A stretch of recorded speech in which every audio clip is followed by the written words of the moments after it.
have emotions. You have to be stoic.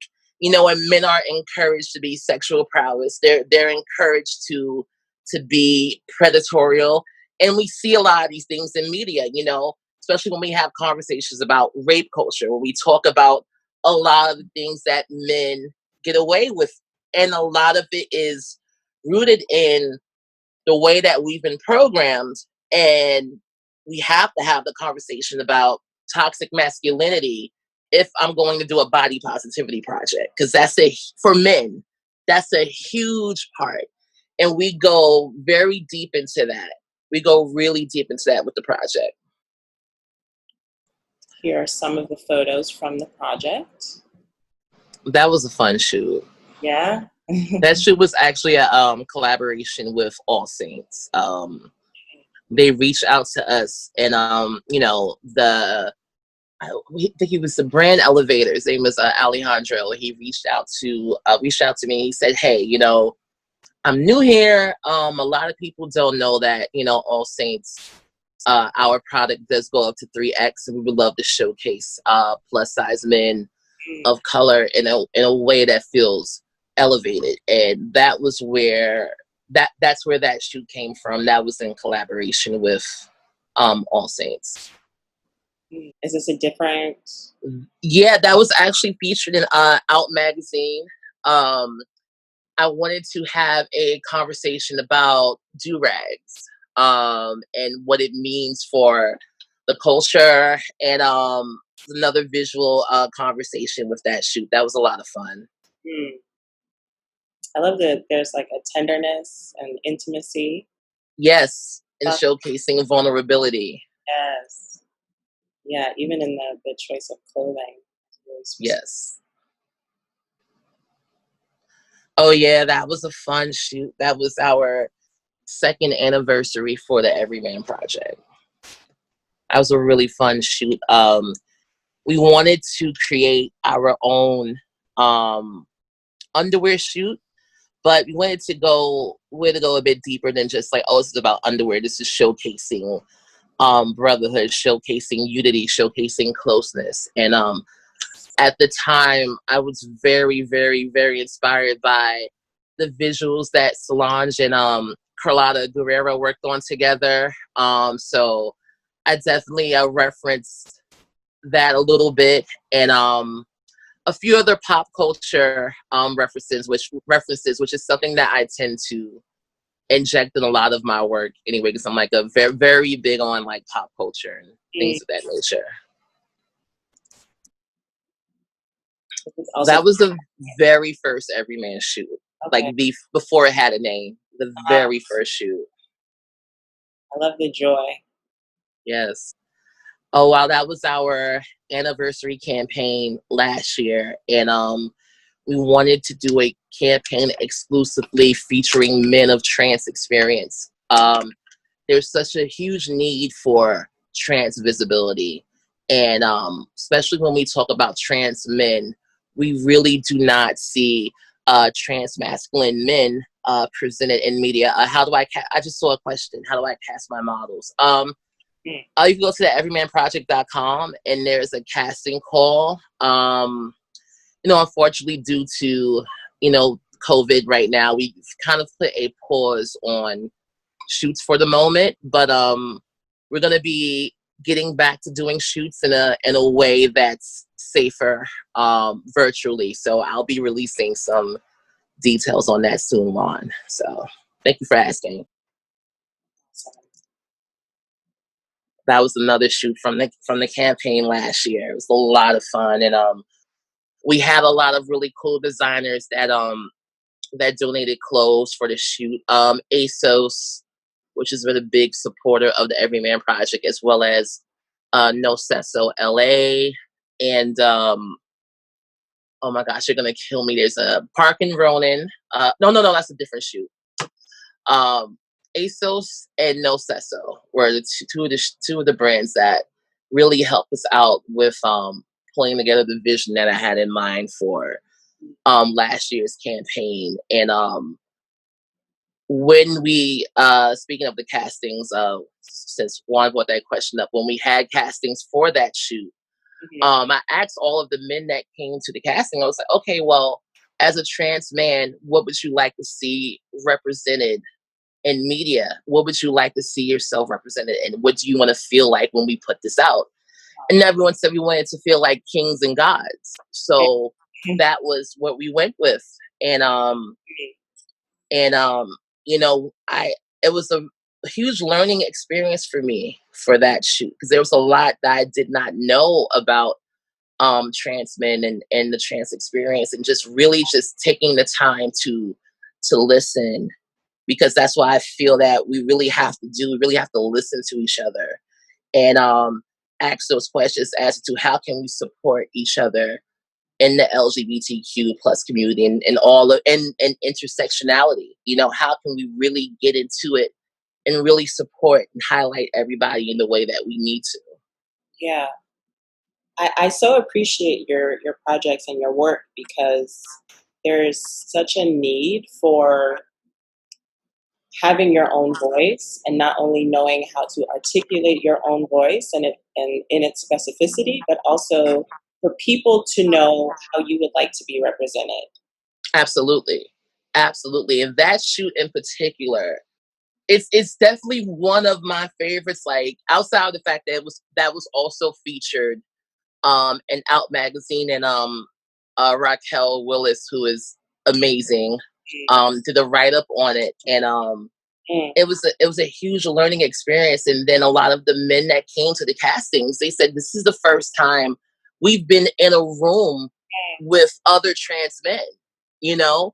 And it was just a lot of love and unity in the room. Like everyone made friends, exchanged phone numbers. And we really need to, especially as queer artists, we really need to ask the questions as to how can we support each other, and how, especially the trans community, there's a huge need for trans visibility. I don't know if you guys recently saw Disclosure, which is on I think it's Disclosure is on Netflix. It's a really awesome documentary that's worth checking out, and they really break down the way that people of trans experience have been featured in media over the years, the good, bad, the ugly, everything. They break it all down, and it's something that's really worth checking out for sure. But yeah, I'm rambling. oh, please ramble. Please. I just love listening.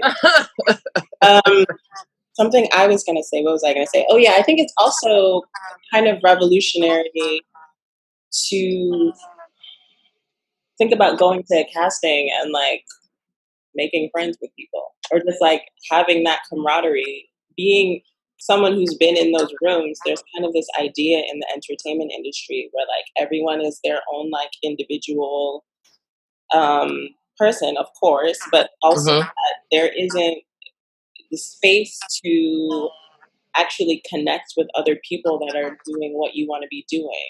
Like it's Yeah, a cutthroat thing and everyone's after each other and like everyone's fighting for jobs or something.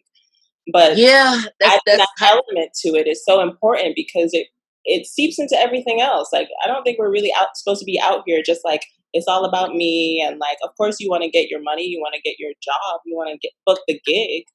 But I don't think I'm very rarely in spaces and castings and that kind of thing where it feels like there's an open space and you're there to do something more than just get a job. exactly. And one of the key things I've always said about the project is about providing a safe space for for men to be able to be expressive and to be able to be connect, and for us to talk about things that we're dealing with, things that men don't typically talk about, you know. And the project, like through visuals, I wanted to create a safe space. Through the social media community, I wanted to create a safe space. And even all the way down to our castings, you know, we're very methodical with how we really plan things out. And with the castings, that casting turned to a party, and Oh, it kind of just did, because we had one room where the models would kind of come in and out. uh-huh. Was very, very blessed to be working with a studio in Brooklyn called Mona Lisa Studios, and they've been my home for the past 2 years. And it's a very big space. So we had one room where, the models would come in, we would ask specific questions to see who would be comfortable with being on camera, because at the time we're also working on a documentary for the Everyman Project. So just trying to get a feel of who would be great for what. And then, on the other side, I had someone taking photos of everybody so we can have those to reference when we chose models for the campaign. And everyone just hung out. Everyone just hung out, and we were like networking, sharing numbers. And like a lot of the guys, they all said, this is the first time we've been in a room with other trans men. And that was something that definitely kind of struck a chord with me. I was like, wow. So again, like we're all about creating a safe space, even with the castings. It was a casting, but it wasn't an ordinary casting. Like I didn't expect people to really hang out, but they really did, and it was amazing. Yeah. These colors, I love colors. I love playing with color. I love it. I mean, what? People have been making requests to buy that image. Yeah, a lot of people have requested, like, we want to put this on our wall, we want to buy it. And that was just like an ordinary model test. And we did all the boring stuff, all of that was done. And I was like, okay, well, let's try something. You open to try something different with colors. And the model was like, oh yeah, sure, let's do it. And I had some color filters laying around, and we did that, and that's all mostly the lighting. Like that's not a lot of that's barely any retouching. There's no retouching. It's just lighting. It's just stunning. Thank you. Stunning. Oh yes, I love that shot. It's a fun shot. Yes. Yes. I love that one. That was fun. A lot of fun.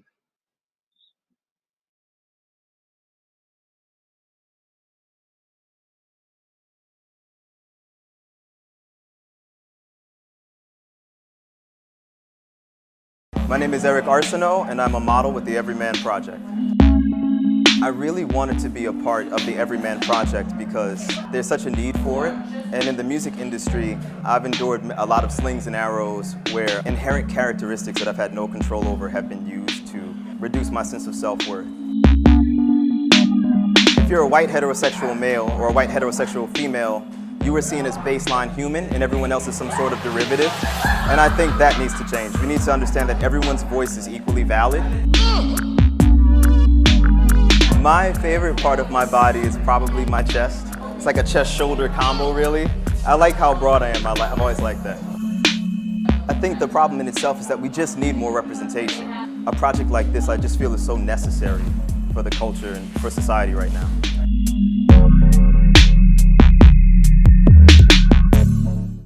Yes. Yeah, I loved so much the beginning of what he said about if you are heteronormative, white, female, or male, then you're seen as basically the baseline human. And everyone else is a derivative. Let me tell you how many times. How many times I done felt that. Ooh.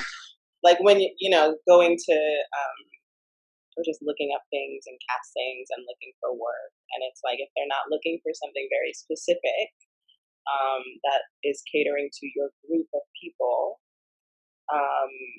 then you're over here in the ethnic aisle. Yeah. The general population that's normal is actually white and hetero. Right, and then everyone in the ethnic pile gets grouped together.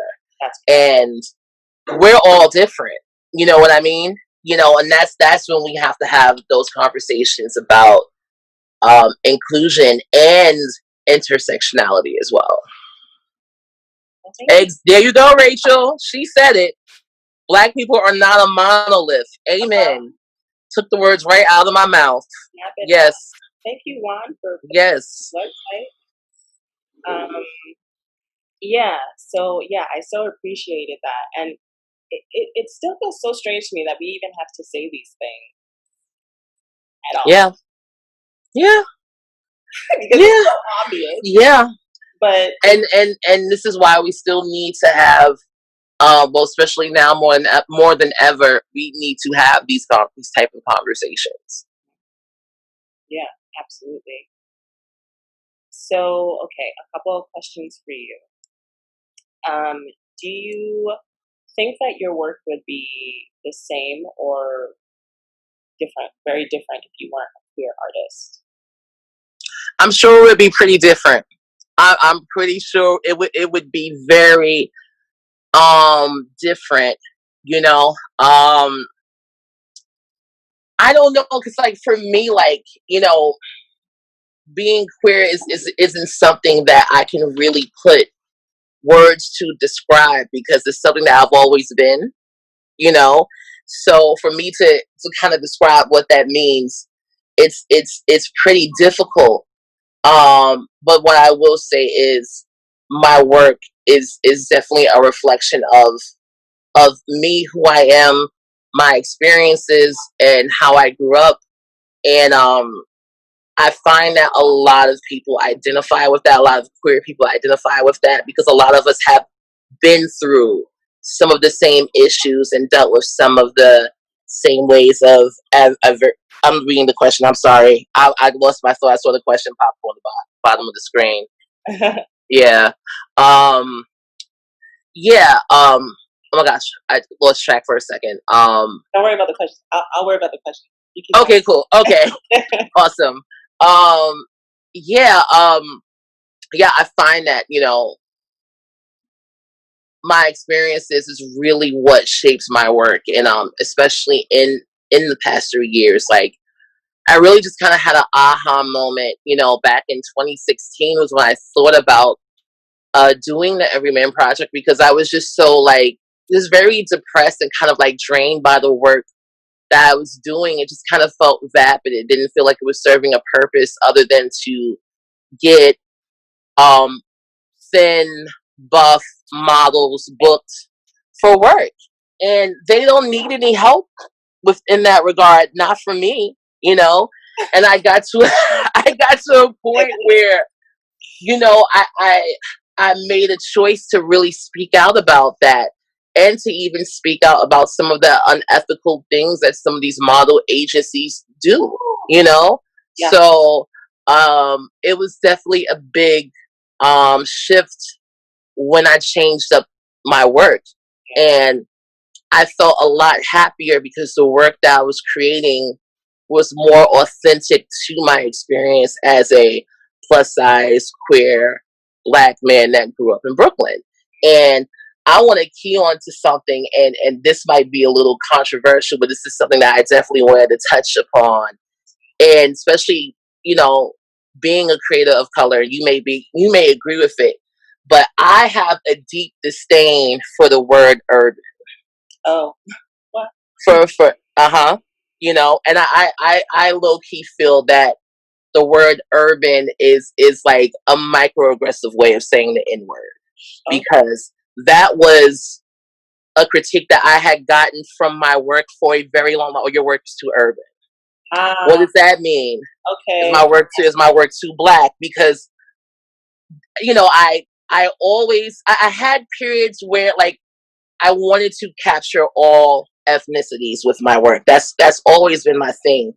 But I had got to the point where, you know what, I need to really sit down and shed light on my own community, because even back in 2014, I was working with a stylist named Chris Santiago, and we started working together. We said, you know what, there are not a lot of editorials for men of color. And we specifically keyed into doing just that, creating amazing editorials for men of color. And the feedback that we got, even though we did get a lot of things published, but we were put into a box because we were repeatedly told that the work we were creating was too urban. And when I hear urban, it means it's too Black. I hear you. Which it's such a microaggressive term. And it gets under my skin, you know. It's a term that really gets under my skin, and like I definitely wanted to bring it up now, especially since like we're all having these conversations about diversity, about inclusion, and about all of these things, and really elevating Black voices. And we really need to talk about, you know, some of these terms. What do they mean, and Yeah, what do we mean when we say them? You know.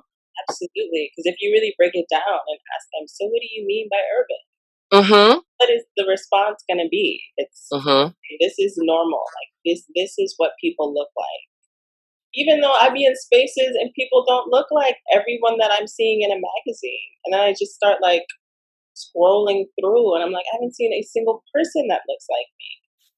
It's so wild. It's so wild. I had a And mhm. I had a Mhm. in a meeting with an agency, and I needed to update my modeling port, and he sent me back some examples of what they wanted to be in my portfolio, and it was nothing but white women. And I was like, "What are you doing? What are you exactly? Oh, So it's like, at all?" what are you saying when you send this to me? You know what I mean? You know, and like we have to really have those conversations. How does it psychologically make someone feel when you repeatedly look at media, you look at magazines, and you don't see anyone that looks like you? Yeah, You know what I mean?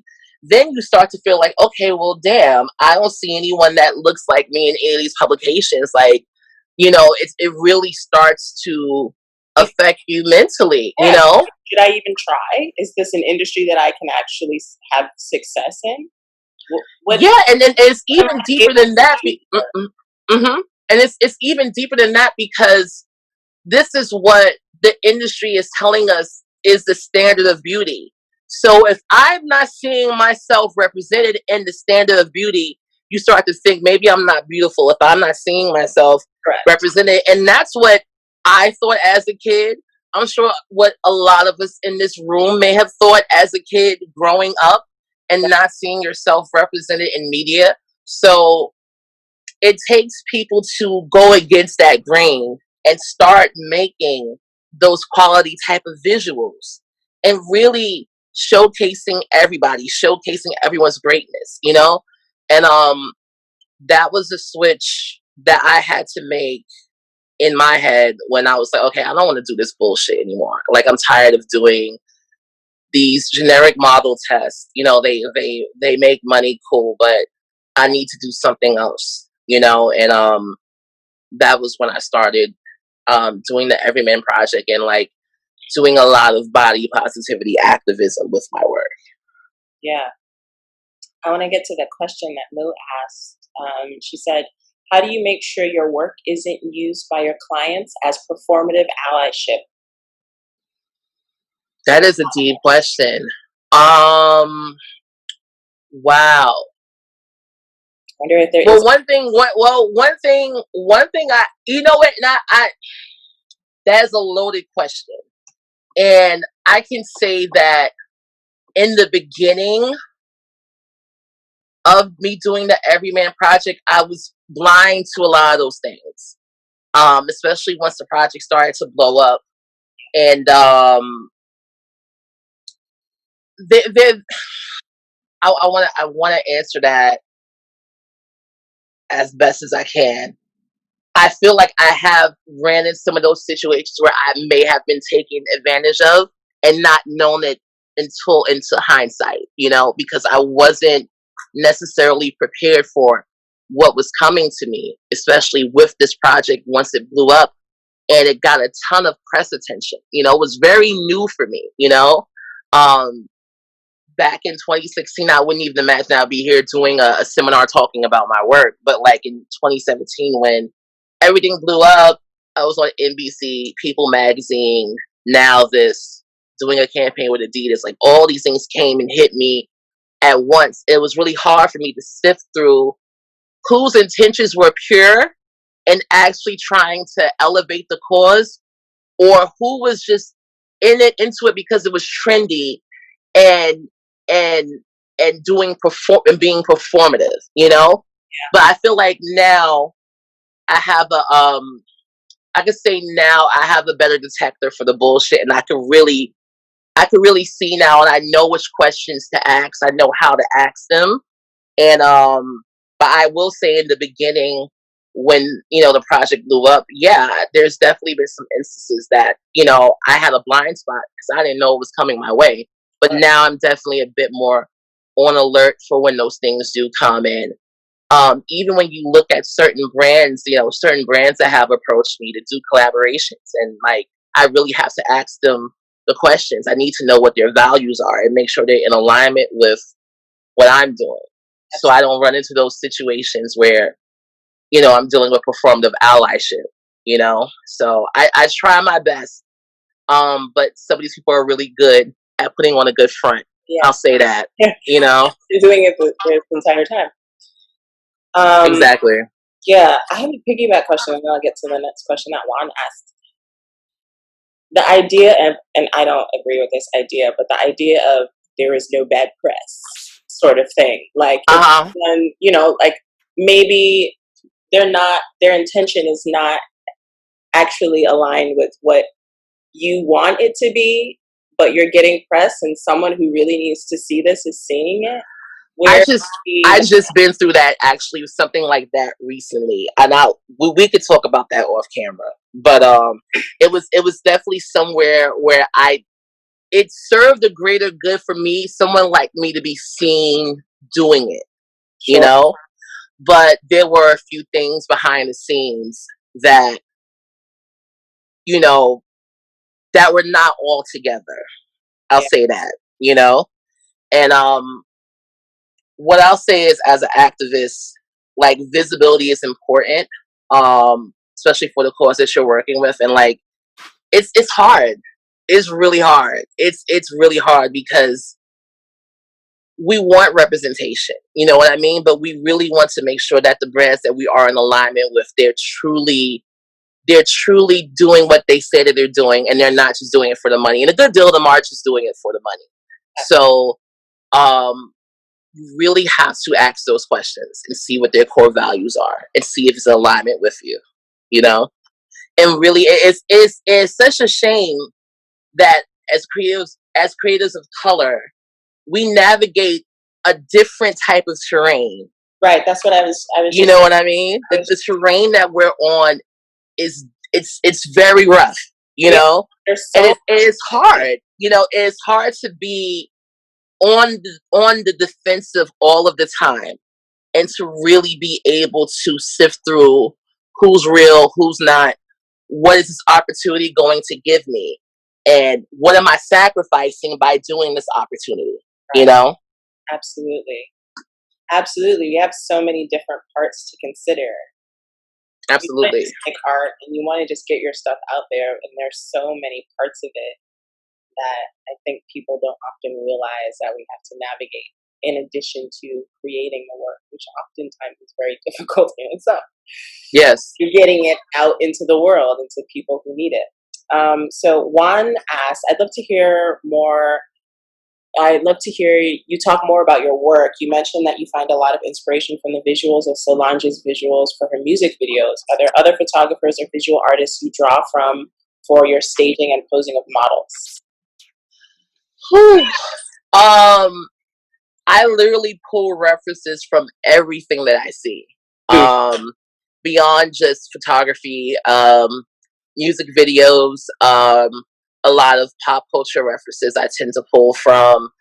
But if we're talking about photographers in specific, was a huge fan. Like, when I first started shooting, like, David LaChapelle was one of, like, my bigger influences as a photographer. When I first started shooting, just his way of set design was always, like, very, very, very appealing to me.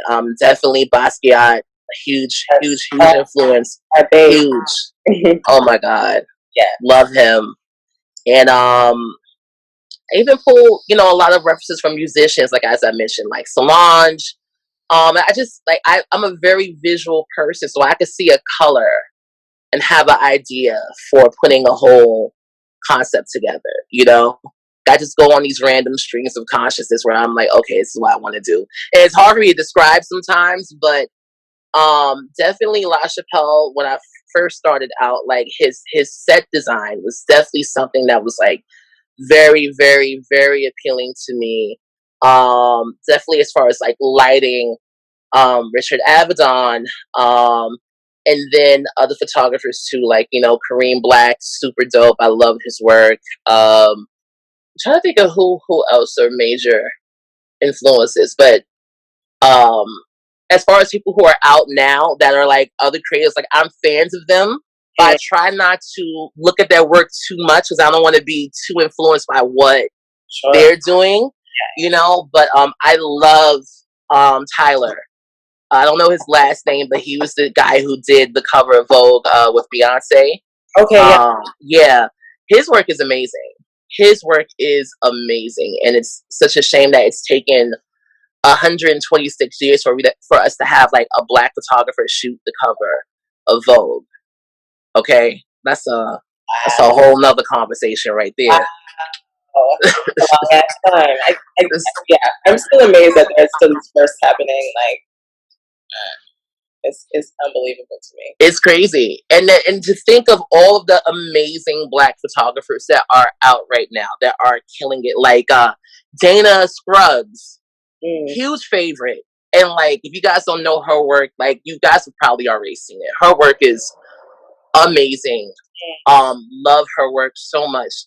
There are a lot of photographers that are really great, and their work is Vogue cover worthy, but I really feel like there are a lot of, you know, people in these positions of power, they don't want to open the doors, you know. But I feel like now, you know, we're starting to have those conversations. When we talk about Vogue is so outdated.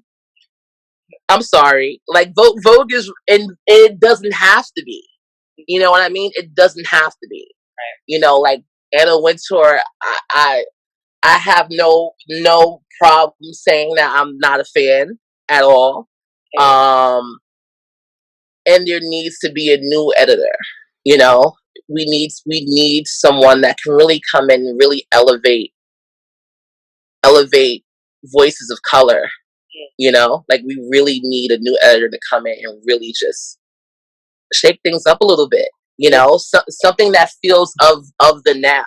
You know, and like I've gotten some feedback when I've used the term dinosaur before, and when I say that, I'm not being ageist. I'm not referring to a person of a specific age.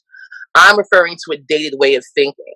Yes, and that's why I want to say there are a lot of dinosaurs, people who have these very dated ways of thinking that are holding these positions of power, and they're still forcing these dated, untrue perceptions of beauty, and they've been force feeding it to us for years. Every now and then, okay, we'll give you guys a little something here and there, and it's never from a genuine place. It's just, okay, here, shut up, you know. Right. And oh yeah, I see. I just saw Juan's question. I just saw the word gatekeeping. But yeah, you know, there needs to be a shift, and I feel like we're seeing it now. We're starting to see it now. Yeah. But it really does need to be genuine, because then it's just like a blip, and it happens. And it's over. That's it. And then it's temporary, and then they throw us something, and then it's over. It's like, It's like, no, that's not gonna work anymore. We need to uproot this whole system. Yes. Throw this shit out and start anew. Correct. Period. Period. That's it. Awesome. Well, thank you so much, Tarik, for sharing your voice with us and your ideas and opinions and your work. I hope you guys will continue to check out his work on the website, the everymanproject.com. And what your personal website, Tarik, can you tell us what it is? Yes, the project is the everymanproject.com. And then you can also follow me at Tarik Carroll on Instagram, the Everyman Project on Instagram, and then TarikCarrollCreative.com to check out all of my work. And a question from Rachel: are your principles Yes. available of your work to purchase? Because I want to actually. So. I am building. I'm setting up my store, and I will be having some prints up within the next week or so. Okay. Yes. Amazing. Yes, I've been getting a lot of requests, and I'm going to upload my store, and I'm gonna have a few prints from some that you guys have seen today. And yes, Right. yes, and I'll offer different sizes too. Like I'll offer like some posters. I'll offer some different size prints. And I'll have them up there. You guys can totally buy and get into it. And I'm glad that you guys are interested in buying prints. That makes me excited. So I'll definitely put it up. People want it. Yes. I'm people. Yes, I love it. Awesome. Amazing. So I want to close out. Thank you all so much again for being here. We have 2 more days of this, so same meeting ID, Zoom information. Come tomorrow, come Tuesday if you can, if you want to. Different featured artists are going to be talking with us. And yeah, thank you. I want to close out with another little section of Audre Lorde's Sister Outsider. Thank you, Meredith. I'm so glad you could come. So yeah, I'm just going to close this out with a little something from a different section of the book. Okay? Okay. She says, when we begin to live from within outward, in touch with the power of the erotic within ourselves, and allowing that power to inform and illuminate our actions upon the world around us, then we begin to be responsible to ourselves in the deepest sense. For as we begin to recognize our deepest feelings, we begin to give up, of necessity, being satisfied with suffering and self-negation, and with the numbness which so often seems like their only alternative in our society. Our acts against oppression become integral with self, motivated and empowered from within. I love it. That's Mama Audre. Awesome. All right. Thank you guys so much. And thank you guys for having me. Yeah, see us tomorrow and Tuesday if you want. Awesome. Bye.